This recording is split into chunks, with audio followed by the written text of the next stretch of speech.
the U.S. military carried out massive precision strikes on the 3 key nuclear facilities. Your bold decision to target Iran's nuclear facilities with the awesome and righteous might of the United States will change history. The world must not forget that it was the United States which, in the midst of a process to forge a diplomatic outcome, betrayed diplomacy. Just in the last few seconds or so, we're getting President Trump announcing a 12-hour ceasefire between Iran and Israel. We basically have two countries that have been fighting so long and so hard that they don't know what the they're doing. Are you interested in restarting negotiations with Iran? And if so, have they So our people, Marco could answer this, but our people are not, I'm not.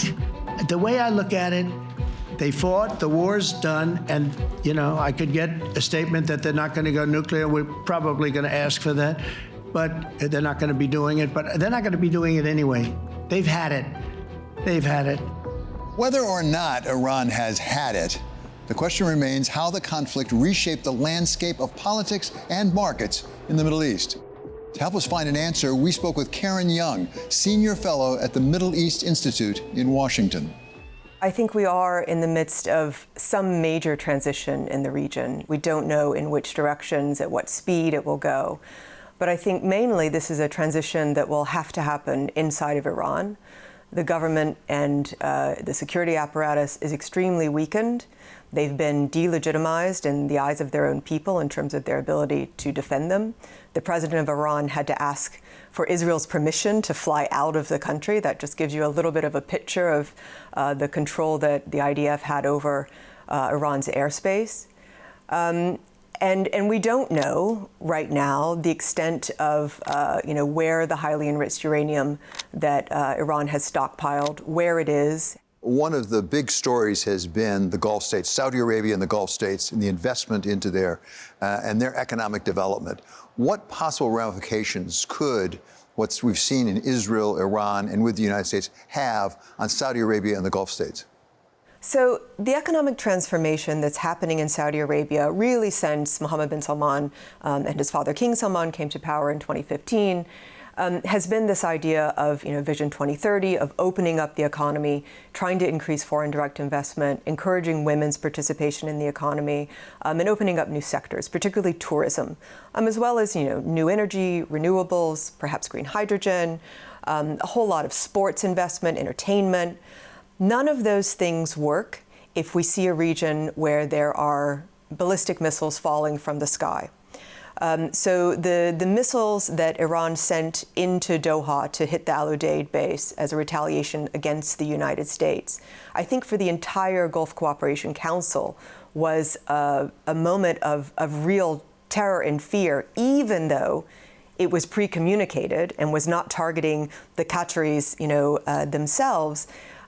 It's just not something that goes along with having the World Cup or having major tourist destinations. That will sit in people's memories for a long time. Investors like stability, predictability. There has been a lot of instability because of the relationship between Israel and Iran, fear of Iran developing nuclear weapons. What are the prospects that actually, over the longer term, this will bring stability to the region rather than instability to the region, if in fact Iran is substantially weakened? Iran is weakened, but Iran can still lash out, and that's why the location and the state of their stockpile, almost 900 pounds of highly enriched uranium, we need to know where it is, and we need to know it's in safe hands. More and more, Iran now has a motive to weaponize, which maybe they truly did not have before. And finally, we don't know, as you said, exactly how this will play out in Iran, but it seems like one possibility is some turmoil within Iran about leadership. There's a lot of speculation about that. If, in fact, there is that turmoil and it's not clear who's in charge for some protracted period of time, what does that mean for the region? I think that's the worst case scenario for the region, particularly if we get rival military factions or breakoffs from the IRGC, competing commanders, so to speak. We're definitely not there yet. There is still very much a command and control system still in place in Iran. We have the supreme leader, we have the clerical leadership, we have the elected leadership, and we have the military leadership. And those are still intact, though, particularly within the IRGC commanders and the military structure. They have been decimated. There have been a lot of people killed.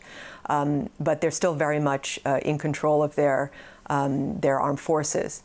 So do we see factions breaking off? Do we see some, sort of exiting the country and taking riches with them or taking materials with them and living to fight another day, forming up with militias in Iraq, trying to enter into Syria and destabilize Syria further? I think those are all possibilities that we have to consider.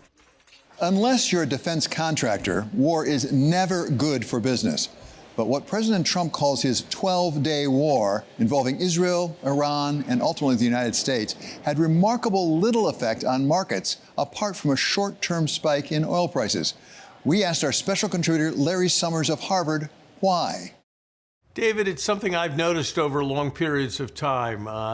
Geopolitics are much less significant for markets than geopolitical people think that they should be, whether it's events in the Taiwan Straits or events with respect to North Korea and what happens in South Korea.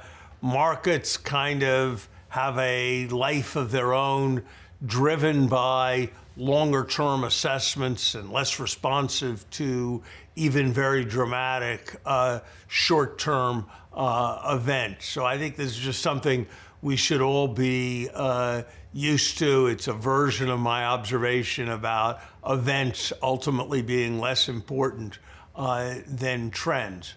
I think on top of that, you have the reality that it sure doesn't look like oil is as important to the global economy as it used to be, that imported oil is much less important to the U.S. economy than it used to be.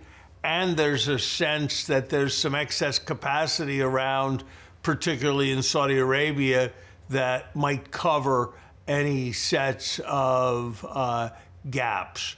So I think it's all of that. It's also the fact that a larger fraction of the market is tech stocks than once used to be the case, and they are relatively impervious to these developments. One of the long-term trends that may happen, we have one data point or two at this point, but one trend is a somewhat more assertive the United States, more than we thought originally with President Trump, with his getting involved in Iran, even the visit to NATO, and his apparent shift in his position.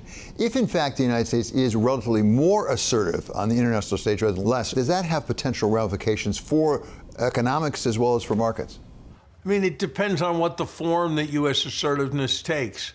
I had been concerned about a growing U.S. isolationism, that an outward-looking United States could be a very important stabilizing force in the world, and I continue to believe that. So I think a sense of the U.S. as being willing to be a security guarantor is a potentially significant positive.